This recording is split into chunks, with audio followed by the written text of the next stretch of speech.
If you're within 10 years of retirement and in the middle class, here is what the US dollar crisis means for you. Over the past couple weeks, I just finished reading Understanding the Dollar Crisis, 300 plus page book from a famous free market economist. Let's get into it. First, before we understand what you can do, we need to understand the why behind that. So let's take a look at the history, what's going on now, so that way you're not just blindly fixing a problem that you didn't even know was there. So first, why does money even exist? That is because money makes trade easier. For example, if you go and fish to catch a number of fish to feed your family at the end of the day, and that's something that you're very good at, but you're not very good at getting firewood to keep your family warm, but someone else is, then you can trade them fish for firewood. Eventually it gets complicated because you don't know how many fish equates to how much firewood, how many fish equates to how much housing, and then there is a medium of exchange, otherwise money, to make trade easier. So that's why money exists. Now, why does the US dollar exist? Mediums of exchange were determined over time just by humans at their own free will, kind of agreeing upon it.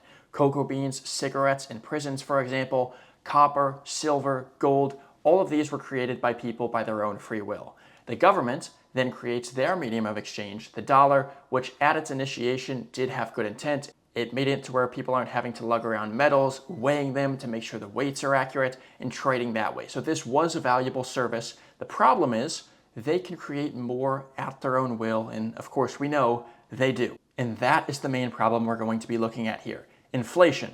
In other words, and you might not think of it like this, theft. Inflation is a form of taxation. So think of if there were only 1 million US dollars in existence, and that was the common medium of exchange. Well, if that's the case, and the government prints another $1 million, now the pool of money is $2 million. That means if you, a layman, had $1,000 to your name and that was your net worth, and the government prints another $1 million, so now there's not just $1 million total, but there's $2 million total, your $1,000 can only purchase half as much as it used to be able to before. So the government essentially stole half of your purchasing power. Every time they print more money, every time they do a sort of credit expansion, all of the money that you have is worth much less. It's able to buy less things.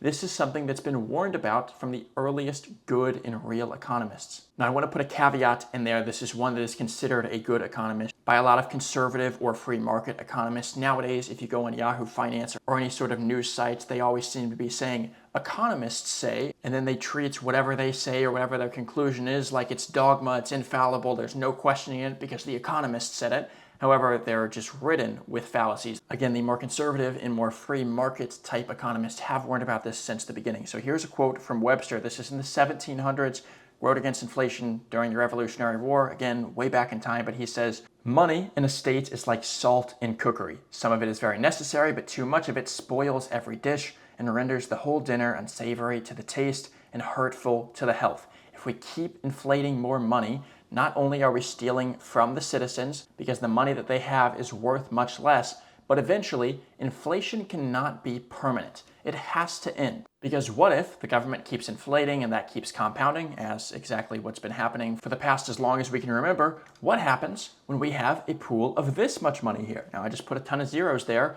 but at that point, people would rather have goods than the actual dollar. The dollar is so useless to them, but they would rather exchange it away for some sort of physical asset. And when that happens, of course, the currency fails. So if you have all of your money in 401ks, in savings accounts, even in insurance companies, and all of your money's there and the dollar crashes and they're paying you in terms of dollars, that money is much less useful to you and, if it goes to an extreme, almost useless. So yes, that's how it works, but is this actually happening? Of course, we know inflation is happening, but I'm giving you a very high level, quick overview of some key points of inflation throughout history. So credit expansion is essentially when a bank loans out money that they don't have. So if they say, hey, we're gonna loan you $1,000, here you go. Well, you now have that money, you could spend it in the marketplace. Now there's $1,000 more in the marketplace that can go around and be spent. Businesses are going to accept this money because it's in your bank account. However, it's only actually there because the government just increased the number in your bank account by $1,000. That wasn't actually backed by anything. Now, when they continue to do this at mass scale, bank depositors, at least in previous times, would start to get more nervous. And when that happens and when they hold on to their money, there's panics, there's many recessions. A number of these happened in the late 1800s and in 1907 most famously. The reason is, after that, that's when the Federal Reserve System was created. Essentially, this says in these times of panic, the Federal Reserve can create, quote unquote, enough money to make sure the, quote unquote, again, needs of business are taken care of. Well, what does it mean, create money? Printing more money or giving more credit? Both of those, as we went over previously, are just a form of taxation on you, are just a form of theft, taking your money because they believe it's better in their hands to solve a problem, solving that, and then continuing to go on with their life, inflating things away. You have no say in that. They take it, they fix their problem. All of your money is worth less. They go on with their lives, and they just repeat this cycle over and over and over again. As we know, tons of inflation and government intervention continued to occur, and finally, we have the Great Depression in 1929. And also, the extents that they will go to save the dollar, we know, are very far because they banned the purchasing of gold in 1933. You could not purchase gold from 1933 in the United States all the way through New Year's Eve of 1974. If you wanted to buy gold, you couldn't do it. And even after that, in 1933, and basically all the way still up to today, almost every single election year, there's some sort of government intervention, some sort of tampering with the money supply to essentially create what looks like a sort of economic boom. And since they do that by the very laws of nature,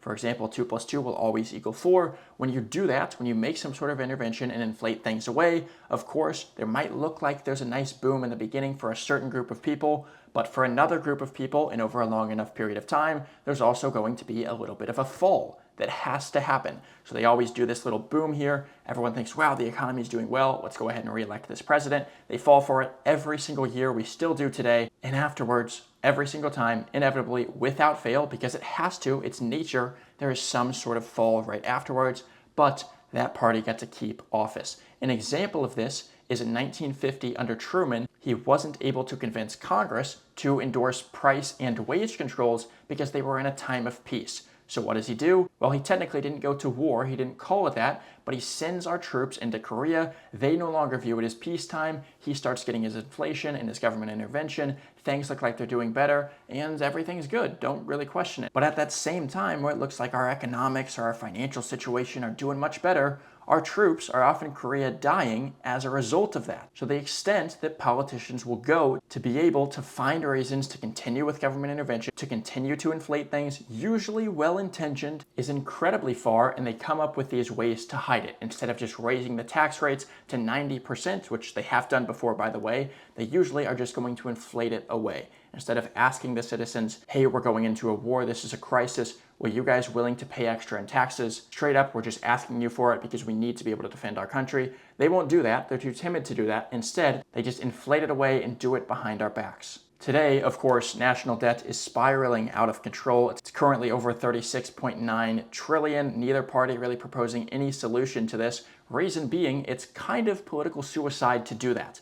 If they go into a campaign proposing changes to Social Security, for example, that are necessary, that we need for our nation to get back on track, well, what's going to happen?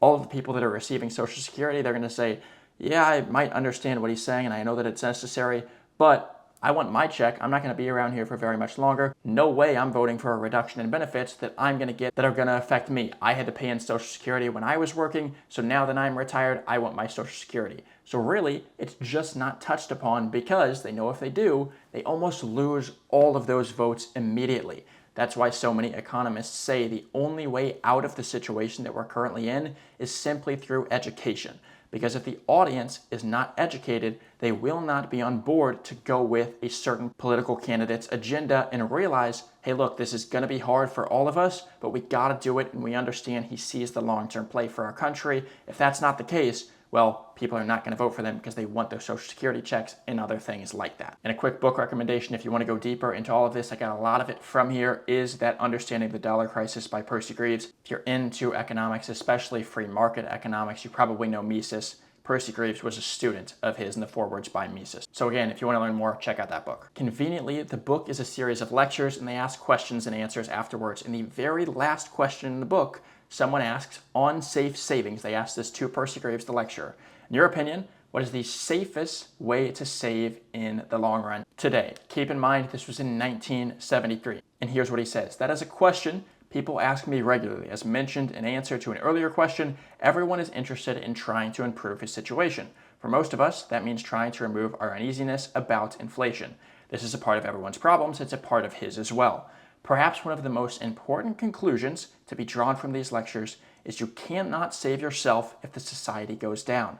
The problem is primarily one of saving in a free market society, the capitalistic system. If the system fails, we shall all flounder. However, this book was written in 1973.